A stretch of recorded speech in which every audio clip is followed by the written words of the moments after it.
Thank you very much for keeping it KBC Channel 1. You are watching BizCheck now. In the second hour of our show, we'd like to talk about matters agriculture and achieving food security. And considering that land sizes are shrinking by the day because of population increase and other issues, the yield from farmers has been going down. And to improve yield as well as tackle the issues of climate change, technology transfer is very important. We just want to know how that is being done and what is being done to ensure that our farmers are getting maximum yield to feed the nation and beyond. To have this conversation is Kennedy Oyugi, who is an agricultural economist at Africa Harvest. Thank you very much for joining me. Thank you very much, and thank you for inviting us here Karibu sana. To talk about matters agriculture. Asante sana. Yes. Tell us what, first of all, Africa Harvest does. Africa Harvest is a non-governmental organization which has its headquarters here in Nairobi, and it has been in operation for the last 22 years. Basically, our mission is to transfer improved technologies to the farmers to ensure that Africa is free from hunger, poverty, and malnutrition. So that we do by ensuring that we can work with the stakeholders, research institutions, farmers, and even government entities to be able to transfer transformative technologies from the research shelves to the farmers where it's needed. I like that you mentioned the research shelves. Of course, Africa has been notorious at having a lot of research in paper, but implementation has been wanting. Yes. So how exactly do you do that? So the first thing to do is to identify where there is a problem. For example, where the yields are not to the expected standards. Then we look at what the researchers have done. Let's say the Kenya Agricultural and Livestock Research Organization products, ICRISAT products, and many others. Then see how can we then allow these technologies to go to the farmers by demonstrating them to where they are most needed, to identify the ones that are working best. For example, we have an approach called participatory farmer research, where we deploy these technologies to the community, and we try them, or we work with the community, trying different technologies that are available, so that at the end of the day, the community can, by itself, see what is it that is working best for them. So once they have seen by themselves on their farms, they are able to say, this is not just research, but something that we can actually do and get advantage out of it. So we do identify the appropriate technologies, try them practically with the farmers, and let the farmers choose what works best for them. And once we have done that, we are now able to also share the information with the other farmers. For example, mount training programs, because some of the people we are bringing on board are actually young. They have not been in agriculture before. So they may not understand how to do, for example, the right spacing. They may not understand how to best control the pests. They may not understand how to best do post-harvest handling. So we train them on the technologies that the community feel they are best for them. So with that understanding and linking them to the markets, that market gives that pool, because all these people want to gain some income. Once you can show them that if you use this technology this way, it can be able to give you a good income, then they are interested. Right. Yes. So, of course, community mobilization is very important, because 80% of Kenya's agriculture is handled by smallholder farmers. How do you ensure that you're meeting the needs of all those different farmers? Because even in a specific area, people are cropping different plants. They are probably planting a variety of plants. How do you make sure that you're meeting the needs of all those farmers at the same time? All those farmers, as many as they are, they have needs that could be grouped together. For example, farmers at the coast may require varieties and crops or value chains that are different from those required by people in the Rift Valley. So basically, we have mapped out which value chains will do best in which geographies. And so what we do as Africa Harvest is to ensure that we have varieties that are tested even by KFIS, and they are proved that these are the suitable varieties for this region. So we don't just move with the variety from one region to the other and maybe register very minimal yields. So what we do is to deliver to the people what research has proved that it can work in that particular sub-county or in that particular county. And again, even where it works, people even at household level may have different needs and even passion. There are people who could be passionate about crops. There are people who could be passionate about short cycle livestock like chicken. So we give them according to what they need. And like one of the projects that we are handling currently, we actually send out a form for the youth to feel what they want and where in the value chain they would like to participate. Other youth were interested in producing crops. There are others who are interested in just aggregating what other farmers have produced and selling. There are those who are keen on participating at value addition level. Yeah, so we first of all identify what each of our stakeholders need and is interested in. Then we capacity build them in that particular area. Yeah. From what you've just mentioned, it said that the average age of a Kenyan farmer is 60 years.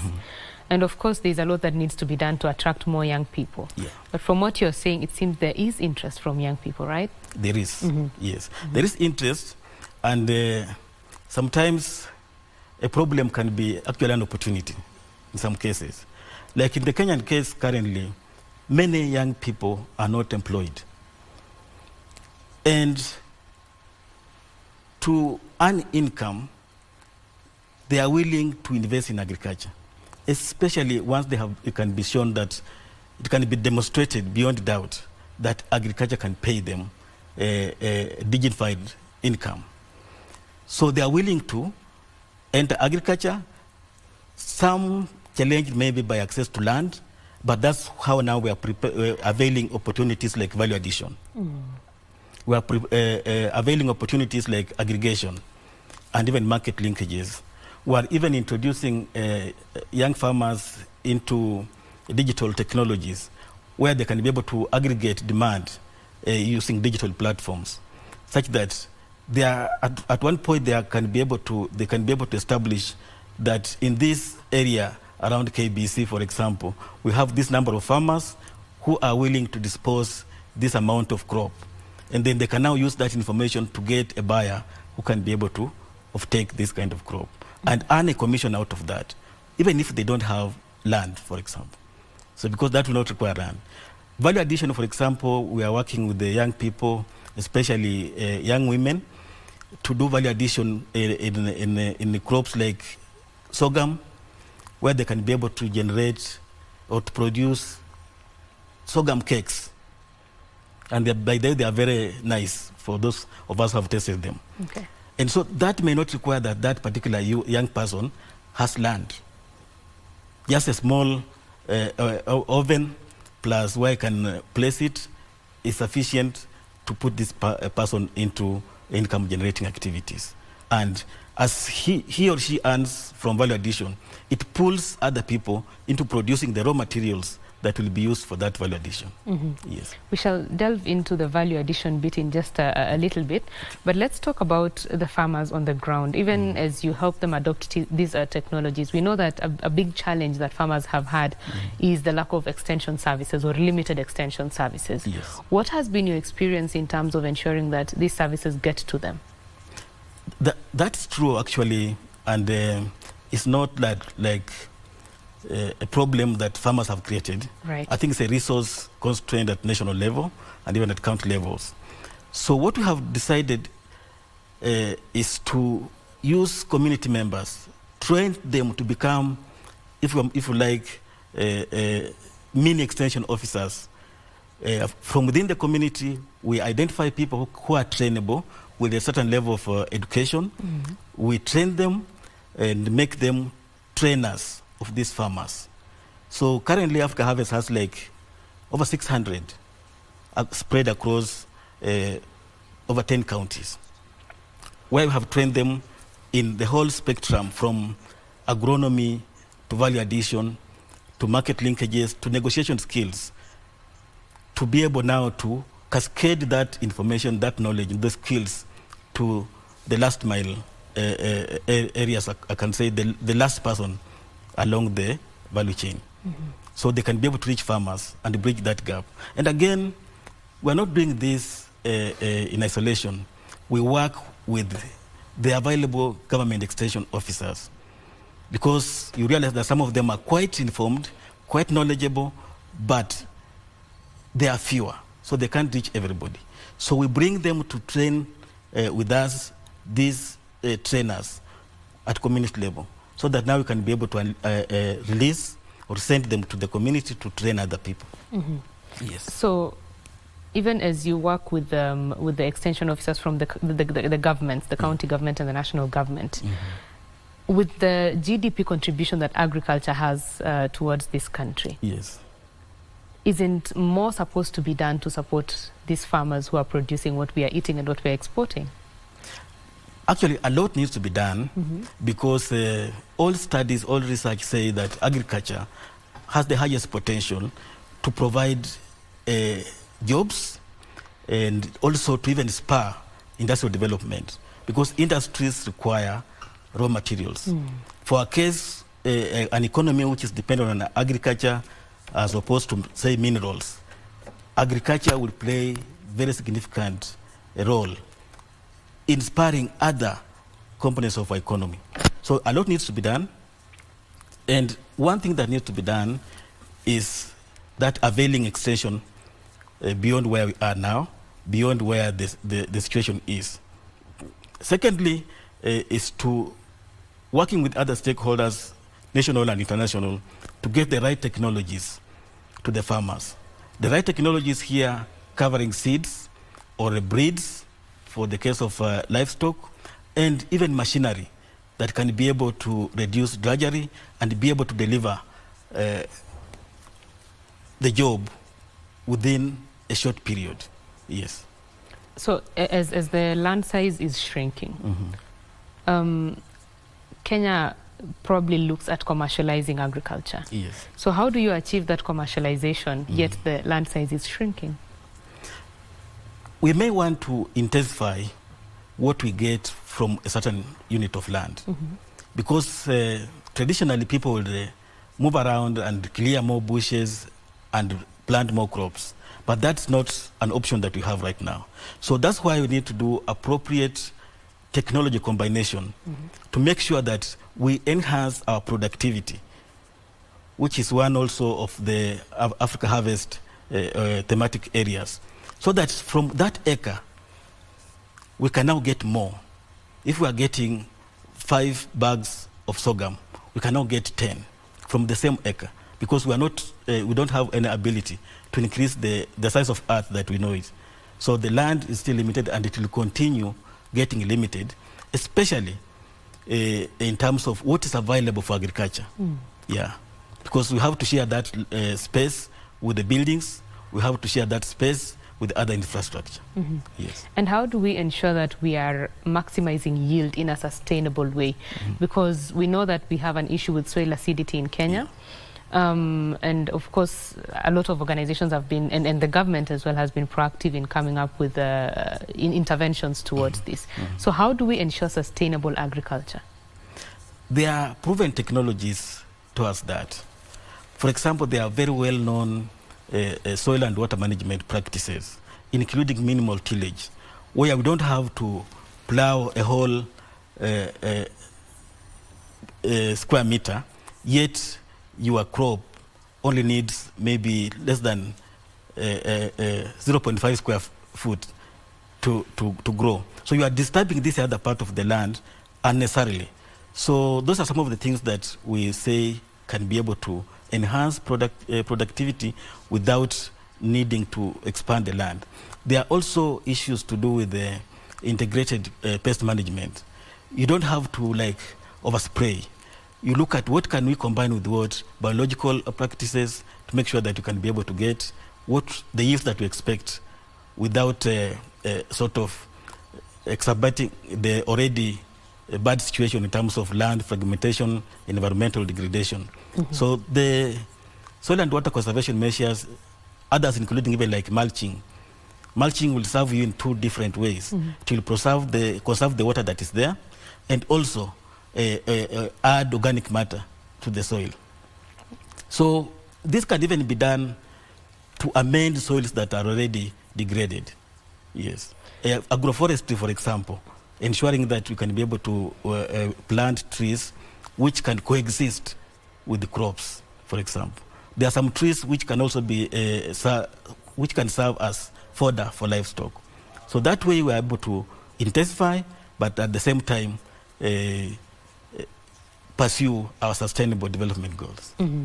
And of course, you've mentioned a whole lot of solutions that are available. Are farmers using them? Yes and no. There are those who are using, who are already enlightened around those technologies, and they're using and reaping benefits. But there are those who are still in need of awareness and capacity building to be able to move. And what we have said with farmers, that once you can demonstrate that this works and it helps you achieve your objectives in a better, a more cost-effective way, then they are willing to adopt. Right. Yes. Speaking of matters organic, there is 800 organic. There is 800,000, I think, metric tons demand of fertilizer in Kenya. But we are only producing around 50. And there's a deficit there. We are using chemical fertilizer, and organic fertilizer producers are saying, we are here, we are here to provide organic fertilizer to make our soils healthier. What are your thoughts in terms of that overuse of chemicals on the soils? Overuse of chemicals or any other input for that matter is not something that I will encourage. And for the record, I'm an agricultural economist who like to ensure that we get the most out of what you have. So overuse will not be the right thing to be done. But again, farmers are keen on improving from where they are today, getting more from that land. And that's why sometimes they are driven into overuse of chemicals. So if you train them to use chemical in a more sustainable way, because there are times when we have to use the chemicals, maybe to fight a disease or a pest that is too stubborn for our organic approaches. Of course, we pray that such kind of disastrous occurrences are fewer. But for example, if you look at what we had with the fall armyworm, it was a very devastating pest at its highest point of destruction. So in such cases, we may need to use chemicals. But in areas where we can be able to use what I call integrated pest management, where sometimes you don't have to spray. You can even pick when they are fewer, and that ends that problem. So that also calls for farmers to be vigilant. Can you inspect your farm, for example, to see when the crop, the pest, is it just one, maybe it has not even multiplied, where you squeeze it and it's done. Or maybe you apply even some ash and it's done. But once the population has become too much, then we'll have to go. That's when now maybe we need the chemicals. So integrated pest management would be a good thing, where we're combining not just chemicals, but chemicals are being used as the last option. Yes. All right. And of course, this knowledge has to be transferred to the farmers, right? Yes. What are your thoughts in terms of how knowledgeable farmers are of the modern technology that is available for them? Again, that's a gap that we have as a country. Because even the people we are working with, we went sometimes into community hoping that, Kenya has been in agriculture for many decades or many years, so people are all knowledgeable. But we realize that some people are starting farming for the first time. So I would say that people are still not aware of, most people are still not aware of what to be done at the right time. And this also can be attributed to what you said about the lack of extension services. For a very long time, Kenya has been having a very bad ratio in terms of farmer extension. And that has created that gap where some farmers are not well aware of what needs to be done. Not that they are not willing to do, but they are not well aware. So we just need to work together, mount programs, even working with the people like KBC to share some of the information that can guide farmers on what to do. Because again, we don't want farmers to be left alone in the social media space where everybody has become an expert, and some of them actually mislead farmers. So we are continuing to work with farmers. As I mentioned, we have over 600 people on the ground trying to educate these people, the farmers. So we hope that as we pull together, we are going to be able to give farmers adequate information. We're not turning them into experts, but at least adequate information to help them do a good job in agriculture. Yeah. Now let's delve into what we had touched on matters value addition. Yes. Value addition in the agriculture sector is said to be the game changer, you know, in opening up jobs and just growing agriculture as a whole in this economy. What can be done to ensure that more people are taking up value addition, and also to surmount the challenge of the capital required, you know, to go into value addition in the agriculture sector? Okay. Again, allow me to first of all start by talking a little bit about what is value addition. Right. Because in most cases, you realize that people are confusing processing with value addition. Value addition takes on many forms. Even just grading your crop or your produce is a form of value addition. I'm sure you are willing to pay more for a crop that is clean. So if you go to a market and find somebody has a consignment that's very clean, no chaff, no stones, you are willing to pay for that kind of effort that somebody has put in that. And that's value addition. Storage to ensure that you are not selling your crop at the peak of harvesting. It is value addition. People will be able to pay you more for having stored for them. Then there is this processing now, where we are transforming this produce from the form it was before to something different, to make it even more usable, to make it be able to stay longer on the shelves. That's again another form of value addition. So let me concentrate on the transformation bit, the processing bit. Yes, turning the produce into something maybe more valuable, maybe that can take longer on the shelves, requires resources. But luckily, we also have technologies that are now coming up, which are quite small scale. Like, for example, oven that may not need even electricity, maybe some bit of charcoal, for example, to be able to bake. We have cottage industries where processing doesn't have to take a whole acre or acres of land to put up very cumbersome, very complicated machinery. We may have even things like making butter, handheld equipment that even one person can be able to run, to operate actually. You can even carry it from one region to one house to the other without having to maybe seek the services of a specialized transporter. So there are these small-scale technologies that you can be able to use to do value addition in the form of processing this produce. Yes. So let's embrace those technologies, and because maybe they serve a certain village, you even don't have maybe to transport your products to very different areas. Some of them may not even require specialized packaging. For example, you go into the community and realize there are juices which just have a simple label describing what's there, what was used, the mango or the... so those are things that you can embrace, especially in a situation where supply of capital is limited. Yes. That is what they call the cottage industry? Yeah, that is cottage industry. Yes. And it is serving in this country in very various ways.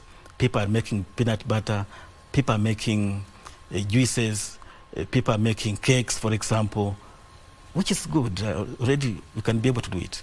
Yes. And as players, of course, across the value chain are targeting the export market, there has been an issue that has been coming up in terms of meeting the standards that are required for the export market. A number of consignments from Kenya have been, nabbed or stopped from entering various export markets. So what can farmers do and people in the agriculture value chain do to ensure that they are meeting these standards that are required before their product is allowed into another market?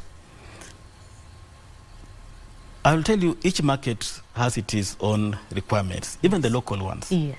And so, to me, it's first of all to look at what are the market requirements for this particular segment of the market and evaluate, am I able to meet them in terms of the practical components? Do I have the resources? And then once you know you can meet it, is that market, export market that we all want to participate in, giving it a premium that will be able to cover my cost of production here and save something? So sometimes I've seen situations where people are interested in export markets, even when our local markets can serve them better without too much stress. And sometimes you look at the ability to meet those requirements are limited. So somebody will start and may not be able to complete. So he has already invested in, maybe suffered some expenses, but again the commodity gets rejected. So to me, for those who can afford, I believe there are people to provide them with the necessary technical training. The best technical guidance, it's there. Right. Kenya, especially in matters of agriculture, we are well endowed in terms of expertise. So depending on the market, you can always get somebody to advise you. What I will advise farmers is not to see export market as the only market. Even when maybe it's just a quarter an acre. Of course, there are means to aggregate even these people who have a quarter or even an eighth of an acre to be able to participate in the export market. But the cost of aggregating this, sometimes, if you look at what the export market is paying vis-a-vis the costs until that foreigner pays, sometimes too much. But I'll encourage people to have that segregation in mind. There's an export market, there are also local markets, even in national markets, there are regional markets maybe within East Africa. So it's a matter of choosing and weighing our abilities. Right. Like now we always talk about, and in fact that's where I started, about food insecurity issues in Kenya. Why are we exporting or agitating only for the export market when we're still talking about Kenya being food insecure, for example? Sometimes we export, then we import processed products of what we exported. So for me, before I even look at the export market, I really want to look at what can we do here as a country. Because again, when we're exporting as raw materials, we're exporting jobs. If it was processed here, then our people get employed. But I'm not ruling out the export market. Right. Just let's do the maths. Right, do the math.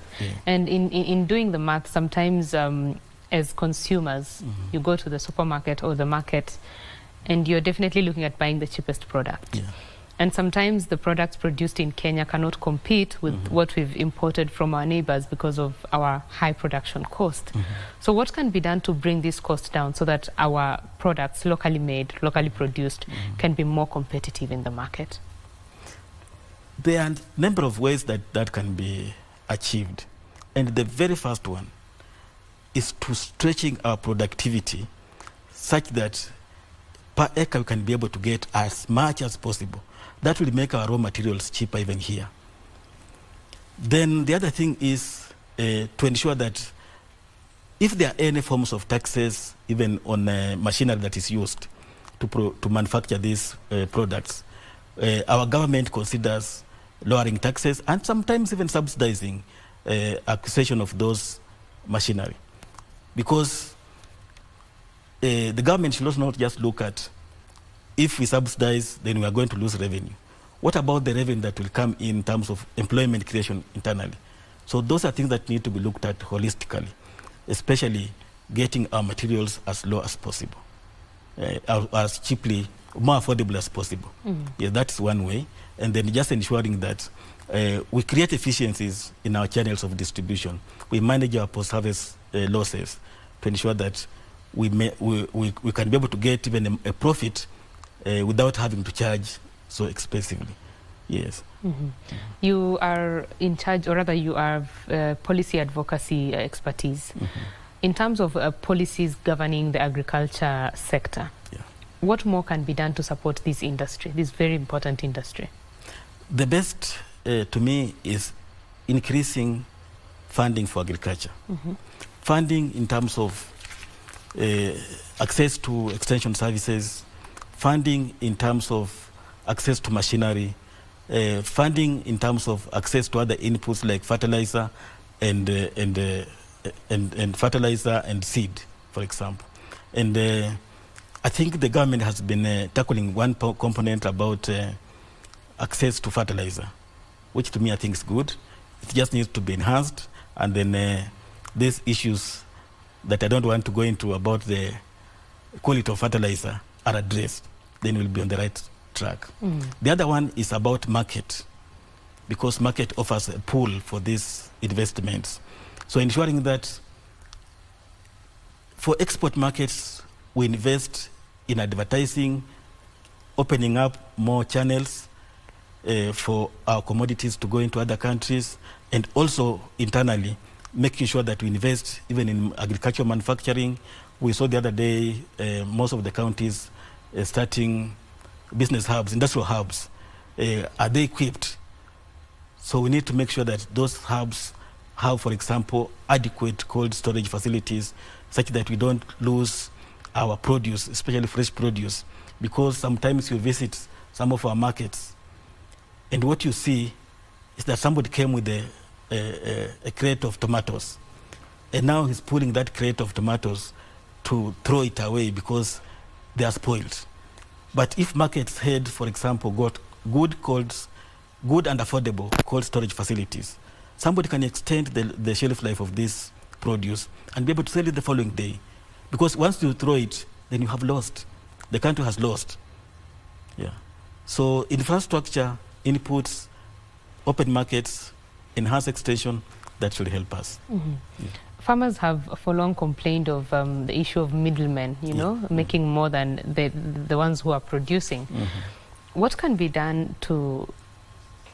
I don't think you can completely eliminate middlemen from the value chain, but what can be done to ensure that even as the players across the value chain are making money, the farmer is still getting well compensated? One of the issues and which we're actually been working on as after harvest is enlightening farmers to know their cost of production. Sometimes these middlemen take advantage of farmers because the farmers are not aware whether to what extent they're being, for example, underpaid, because they don't even know how much it costs them to produce that unit. And so that's the starting point. Once you know that, you see, once you know that I use this much, then you are expecting something. You are negotiating with this person with some expectation. So sometimes you may be hesitant to take just any price. Secondly, it's about organizing the farmers. Middlemen take advantage of the, can I say, individualistic nature of our farmers. He or she threatens, if you don't sell to me, I'll buy it to somebody else. But if you are organized, if it can't buy from this group, then there's nowhere else maybe is accessing this. So that way you are able to influence even the prices at which you sell your produce. So information about marketing, market prices, and it has to be reliable information about market prices, so that even you know also that yes, here in Nairobi, this is the price. In the rural areas where my crop is, these are the prices. You do the maths around the transport costs and see whether you can be able to play in a different market. Then the cartels at the markets. That's again another big problem. Those ones, in my view, should just be eliminated. And the government is able to do that. Because there are people, you arrive with your commodity here in Nairobi, maybe you are from Nyeri or from somewhere else, and even getting where to place just your commodity to sell is difficult. And then there are people who threaten others. You cannot put your commodity here to sell without paying us for nothing, because they're offering no service there. So those are the cartels, those are actually criminals in my view, that should be eliminated from the market. Then in those markets, we should have, again, the storage facilities I talked about, affordable. If you have traveled from a different zone, because you realize the prices or demand in a different place is better, and you have landed there with your commodity, good quality. If you sell and you are not able to dispose the whole stock, do you have a place you can store your commodity? As things stand now, it's almost non-existent in most markets. So if you delivered a crop and you are not able to sell the whole of it, and maybe you used hired transport, the person who offered you transport is pressurizing you to find a way of getting your produce off his pickup or off his lorry. He wants to go back, and you have nowhere else. So somebody suffers big one-time loss that says you can never go back to that market again. So those are some of the things that we need to do to address the issue of middlemen. Of course, as you said, middlemen cannot be fully eliminated.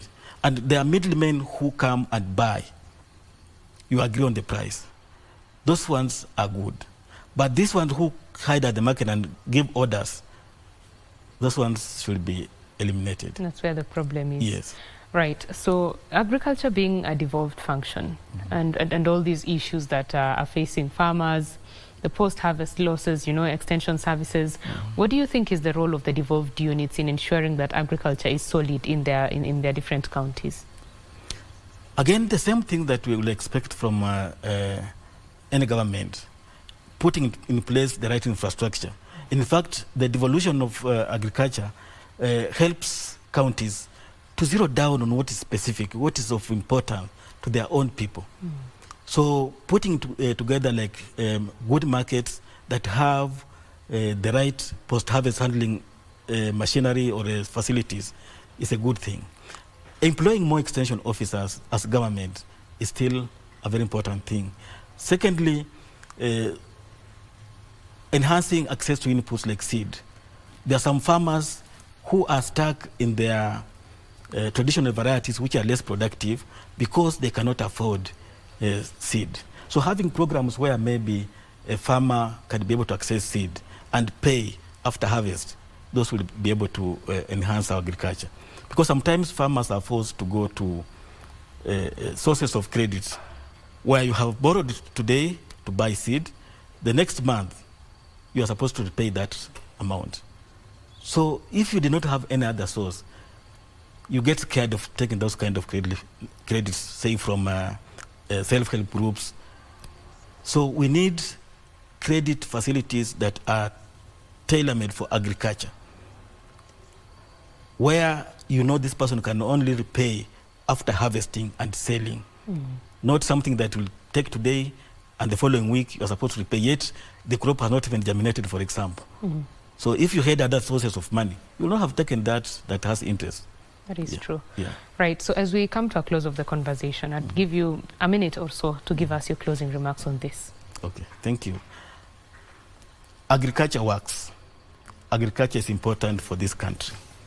We should invest in agriculture, in better technologies, especially the right varieties, the right seeds, and put in place policies that specifically shield farmers from risks.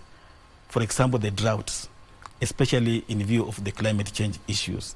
Ensuring that our farmers, for example, can access crop and livestock insurance almost universally. And also ensuring that they can be able to access agriculture tailored credit, and to ensure that our markets are working. That, to me, will be a great thing. And this is now something that one entity will do. All of us as Kenyans need to come together with all friends of Kenya to work to enhance agriculture productivity in this country. Thank you very much for your thoughts on that and sharing your knowledge on agricultural matters. Thank you. Asante sana. I have been speaking with Kennedy Oyugi, who is an agricultural economist at Africa Harvest. We have talked about what Africa Harvest and other stakeholders are doing to ensure that farmers are supported to maximize the yield on their ever-shrinking land sizes. That is it for BizCheck this morning. Of course, at the top of the hour, Kurunzi Mashinani is coming up, and Kasichana Masha is already in studio to bring you that. My name is Betty Kiptum. Thank you very much for watching. Enjoy the rest of your viewing. Bye-bye.